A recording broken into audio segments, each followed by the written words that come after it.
नमस्कार दोस्तों जैसा कि हम सभी जानते हैं कि आज शिक्षक दिवस है। आज 5 सितंबर है और डॉक्टर सर्वपल्ली राधाकृष्णन के जन्मदिन के उपलक्ष्य में हम पूरे देश में शिक्षक दिवस मनाते हैं।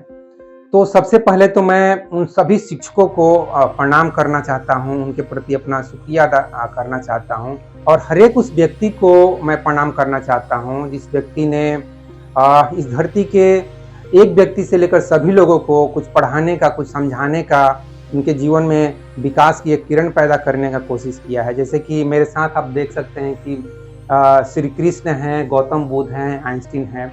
ये एक तरह से मेरे बहुत काफ़ी फेवरेट लोग हैं, काफ़ी मैं इनसे प्यार करता हूँ। वैसे तो मैं धर्म, अध्यात्म, दर्शन, साइंस हर एक फील्ड के लोगों को प्यार करता हूँ, लेकिन कुछ लोगों से कुछ विशेष लगाव हो जाता है, जैसा कि आपको भी देखेंगे किसी व्यक्ति से कुछ विशेष लगाव हो जाता है। एनीवे दोस्तों, तो सबसे पहले तो मैं कबीरदास को भी आज याद करना चाहूँगा, जिन्होंने कहा है कि गुरु गोविंद दो खड़े काके लागू पाओ, बलिहारी गुरु आपने गोविंद दियो मिलाए। तो यहाँ ये एक स्पिरिचुअल गुरु के रूप में कबीरदास जी बात कर रहे हैं। वो गुरु जी से ही पूछ रहे हैं कि गुरु जी आप ही बताइए कि मैं किसको प्रणाम करूं, आपको पहले प्रणाम करूं कि परमात्मा को प्रणाम करूं, क्योंकि परमात्मा से मिलाने का काम आप करते हैं, आपके बिना मैं परमात्मा से मिल नहीं सकता था। तो एक तरह से कबीरदास एक गुरु को कितना महत्व देते हैं, कितना वैल्यू देते हैं, सचमुच काबिले तारीफ की ये बात है।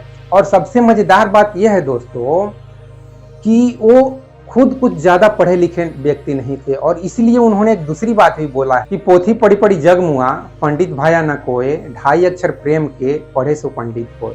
इस दूसरे दोहे में भी उन्होंने कितनी समझदारी की बात की है, प्रेम का कितना महत्व बताया है कि बहुत ज्यादा किताबें पढ़ने से भी कुछ होने वाला नहीं है, आप प्रेम करो और आप परमात्मा को पा लोगे।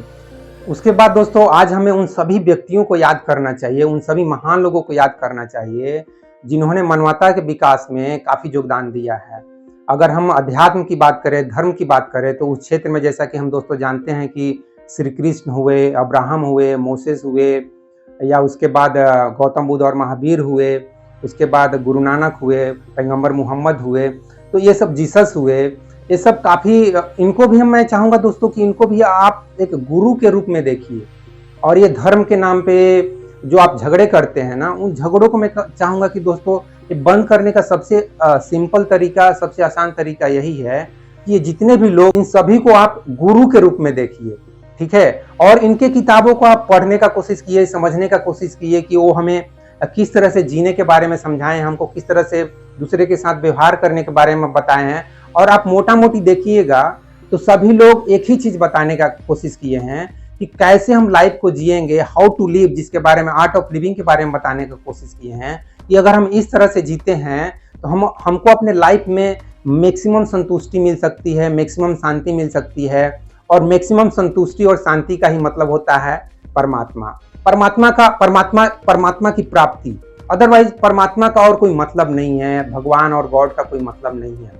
भगवान और गॉड को आप समझ लीजिए कि साइंस कितना भी कोशिश कर ले, भगवान जैसी चीज, परमात्मा या गॉड जैसी चीज, अगर उसको लगता है कि जैसे कि एटम एक कोई चीज होता है, या मैं जैसे कि फिलहाल आपके सामने एक चीज हूँ, जैसे आपके सामने बोर्ड है एक चीज है, या गौतम बुद्ध की जो तस्वीर है एक चीज है, इसको एक ऑब्जेक्ट के रूप में बोल सकते हैं।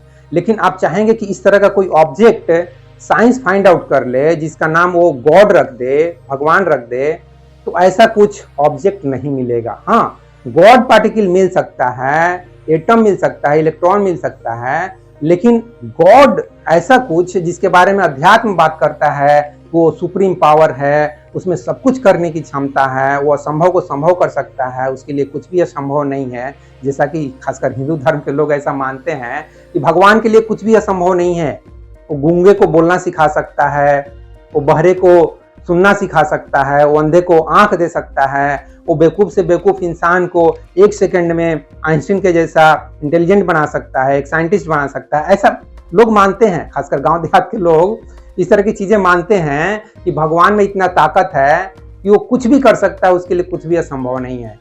तो मैं यह दावा करना चाहता हूं, साइंस की तरफ से, साइंस भी इस चीज को बोलेगा कि इस तरह का कोई ऑब्जेक्ट, इस तरह का कोई पावर खोज ले हम, बिल्कुल ही ये असंभव है। ऐसा कुछ ताकत, ऐसा कुछ पावर, ऐसा कुछ एनर्जी नहीं मिल सकता है।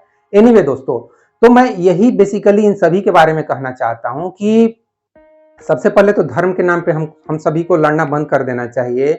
और श्री कृष्ण से लेकर इवन फिलहाल जो रजनीश और कृष्णामूर्ति हुए, इन सभी के बारे में भी कहना चाहता हूँ कि इनको, जैसे कि आप रजनीश को किस तरह से देखते हैं। ऐसे तो रजनीश अपने को भगवान ही बोलने के लिए बोले कि मैं भगवान हूँ, और साथ में दूसरे को भी बोले कि तुम भी भगवान हो, लेकिन वो इस बात पे पता नहीं क्यों ज्यादा जोर दिए, मैं भगवान हूँ तुम भी भगवान हो। अरे मैं भी इंसान हूँ तुम भी इंसान हो, ये बोलना ज्यादा अच्छा है ना। आई एम ह्यूमन बीइंग और तुम भी एक ह्यूमन बीइंग हो, ये मुझे लग रहा है बोलना ज्यादा बेहतर होगा ये बोलने से कि I am God and you are also God. ये मुझे फालतू की बातें लगती है यार। गॉड को, जैसे कि गौतम बुद्ध, ये गॉड, परमात्मा, भगवान, ऐसे इस तरह के बड़े बड़े शब्दों को छोड़ने के लिए बोले यार ये सब ना बस माया जाल है, भ्रम है। तुम लोग फालतू में एक ऐसा मान बैठे हो कि भगवान, ऐसा एक भगवान है जो तुम्हारा हर एक दुख दूर कर देगा। ऐसे तो गौतम बुद्ध का फिलोसॉफी शुरू होता है दुख से, जीवन दुख है उनको, मतलब संसार में दुख ही दुख ज्यादा दिखाई दिया। और इसलिए मैं कृष्ण को भी देखता हूँ जिनको लाइफ में सिर्फ दुख नहीं दिखाई दिए, लाइफ में दुख है, लाइफ में संघर्ष है, लाइफ में युद्ध भी है, लाइफ में शांति भी है, सब कुछ कृष्ण ने देखा। लेकिन उन्होंने सिर्फ नेगेटिव चीज को नहीं देखा, उन्होंने सिर्फ दुख को नहीं देखा, उन्होंने जीवन में जो अच्छाइयां हैं उनको भी देखे, जीवन में जो रंग है, जैसा कि आप इस फोटो में भी देख सकते हैं। और इसके पहले सिर्फ गौतम बुद्ध जी की ही तस्वीर थी, मुझे लगा कि नहीं, कृष्ण जी की भी तस्वीर की जरूरत है। वैसे तो दोस्तों यहाँ पर मैं ढेर सारे तस्वीर लगा सकता हूँ, क्योंकि मुझे रजनीश भी प्रिय हैं, कबीर दास भी प्रिय हैं, जड्डू कृष्णामूर्ति भी प्रिय हैं, पैगंबर मोहम्मद भी प्रिय हैं, जीसस भी प्रिय हैं, तो लाओत्सो भी प्रिय हैं। तो मैं कितने सारे यहाँ तस्वीर लगा दूं, दिखाई नहीं देगा। तो इसलिए तस्वीरें मैटर नहीं करती है। उसके बाद दोस्तों, अगर हम धर्म, दर्शन, अध्यात्म, इस तरह के जो गुरु हैं उनको अगर छोड़ दे थोड़ा सा, क्योंकि वो अभी मॉडर्न साइंस का एज है, तो हम धर्म, दर्शन, अध्यात्म की बातों को थोड़ा सा साइड रखते हैं और उसके बाद हम साइंस की बात करते हैं। तो जैसे कि मेरे सामने आइंस्टीन जी हैं, उसके बाद न्यूटन हैं, उसके बाद स्टीफन हॉकिंग है, कई सारे वैज्ञानिक हैं। मैं कितने वैज्ञानिकों का नाम आपको सुनाऊं। तो इन सभी वैज्ञानिकों को हम किस रूप में देखते हैं? एक गुरु के रूप में देखना चाहिए भाई।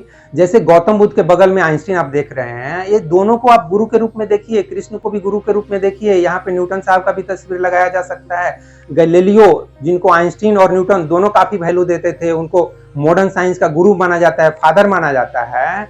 तो इन सभी जैसे साइंटिस्ट को आप किस रूप में देखते हैं? आइंस्टीन साहब ने जो इक्वेशन दिया E = mc², या थ्योरी ऑफ रिलेटिविटी या ग्रेविटी के बारे में हमको एक नए तरीके से सोचने के लिए बताया, एक न्यू डायमेंशन में सोचने के लिए बताया, एक चादर के रूप में ग्रेविटेशनल फोर्स को समझने के लिए बताया। तो ये सब क्या है?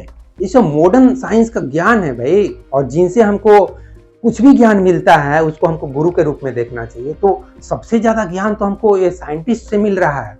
मैं तो ऐसा समझता हूँ कि जितना ज्ञान श्री कृष्ण, गौतम बुद्ध, महावीर, इन सब से नहीं मिला, उससे ज्यादा ज्ञान हमको न्यूटन साहब से, आइंस्टीन साहब से, गैलीलियो साहब से, इन सभी से मिल रहा है भाई। तो निश्चित रूप से ये जितने भी साइंटिस्ट हैं, इन सभी को हमको प्रणाम करना चाहिए, उनके प्रति हमको अपना आदर व्यक्त करना चाहिए। खासकर आज शिक्षक दिवस है, इसलिए मैं इन सभी के प्रति काफी आदर व्यक्त करता हूँ।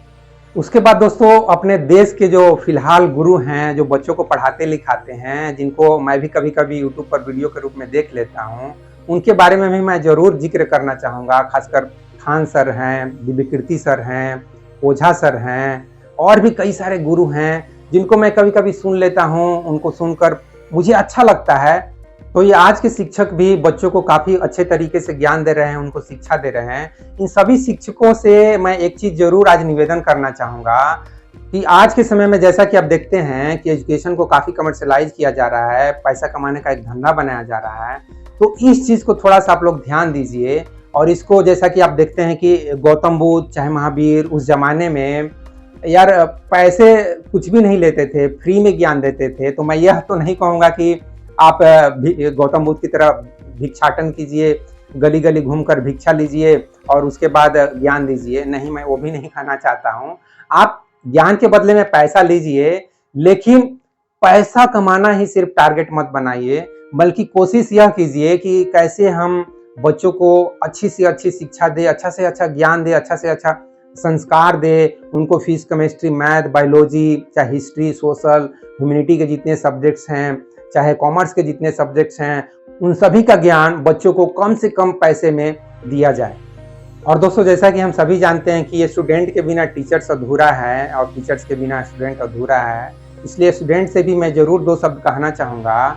खासकर ये कोटा में जिस तरह से बच्चे सुसाइड कर रहे हैं, उन सभी से मैं रिक्वेस्ट करूँगा कि इस तरह की हरकत आप लोग दोस्तों मत कीजिए।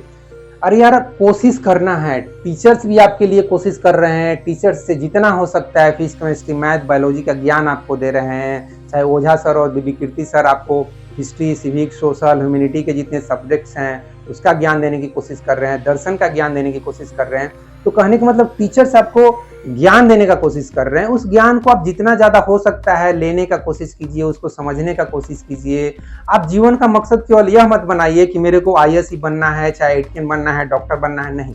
जितना आपको ज्ञान मिल सकता है उस ज्ञान के बेसिस पे आप एग्जाम दीजिए, उसका जो भी रिजल्ट होता है, जैसा कि कृष्ण कहते हैं कि भाई रिजल्ट की ज़्यादा चिंता मत करो, कर्म करो, रिजल्ट की ज़्यादा चिंता मत करो। ऑफकोर्स रिजल्ट चाहिए, लेकिन सिर्फ रिजल्ट के बारे में सोच कर या रिजल्ट हमको जैसा हम चाहते हैं वैसा नहीं मिलेगा तो हम डिप्रेशन में चले जाते हैं या सुसाइड कर लेते हैं। निश्चित रूप से ये बहुत ही गलत बात है। कहने का मतलब यह है दोस्तों कि टीचर्स भी अपनी तरफ से काफ़ी प्रयास कर रहे हैं, पेरेंट्स भी प्रयास कर रहे हैं और साथ ही स्टूडेंट्स को भी जितना हो सकता है प्रयास करने की ज़रूरत है, तभी जाकर कल समाज और हमारे देश का निर्माण होगा।